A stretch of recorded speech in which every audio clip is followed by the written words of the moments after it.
rebuffed all these friendly advances from great powers, most notably Russia, while it was trying to integrate part of the West. Has that happened before? It just seems like such a bad move when you have a powerful country that is trying to be friendly to you. They want to be part of this Western-led order. But we rebuffed them and we willingly chose hostility. It was an open decision to say, you know what? I know you want to be my friend, but screw you. We're just going, we hate you. And that's just our policy, and that's it. And that's really more or less what happened, right? Yeah. Yeah, off the top of my head, I can't think of any analogous situation in the past. I'm sure there is if you go deep into history, but I think the problem is there's two things. There was this sort of residual anti-Russian hatred that was always there. I know Jim Jatras points out that, he was in the State Department and he thought it was all anti-Soviet. But then when the Soviet Union fell, he found that there were a certain number of people, like within the State Department, that were just equally hateful of Russia. And he realized it was anti-Russian hatred that was really driving the anti-Soviet for a fair number of people. So there was that. And then, but then there's simply the fact that Russia is too big to control.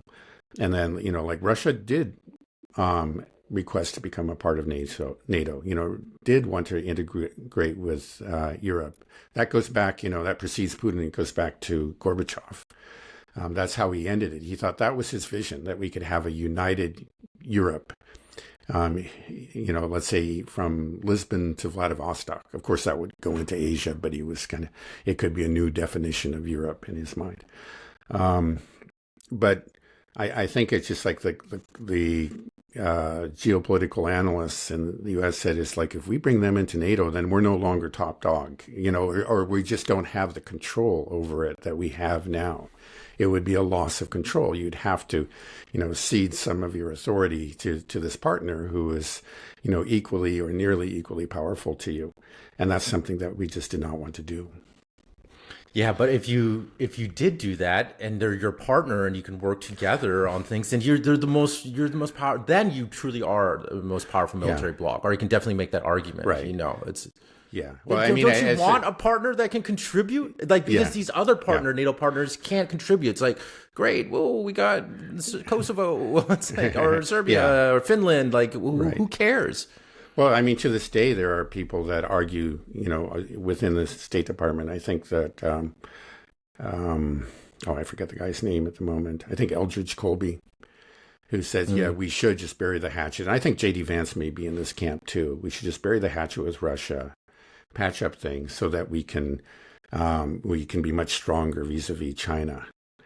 And that, that makes sense. But I think that, that boat sailed a long time ago. There's no reason the Russians are not going to believe us. They already have a very, very, very strong strategic partnership with China, and they're not going to abandon that. It's really working for them. It's too late, guys, But it would have been sensible if, like back in the 2000s, we worked towards that. It would actually have been very much in the interest of the United States to develop some kind of partnership with Russia, but we didn't do it. Yeah, in a way, I'm kind of glad that we didn't, because that maybe that would have created a more dangerous world. If Russia's part of NATO, then we're really looking at something potentially. Then there might be the hubris to think, okay, now it's time to take down China. I love the fact that we have, like you said, three distinct civilizations. We got India, China, and Russia with three different, core religions and cultures and ethnicities. That really, for me, just feels like it makes a safer world.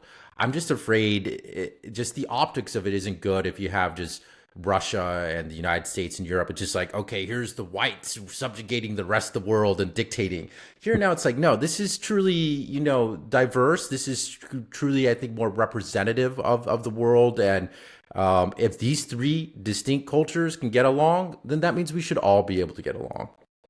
Yeah, no, I think there's a lot to be said for it. And in many ways, it's also a realization of Alexander Dugin's vision, of his Eurasian vision. Again, for the longest time, he was really fringe and people didn't take his ideas seriously, but he said that there really should be an alliance between these different civilizations.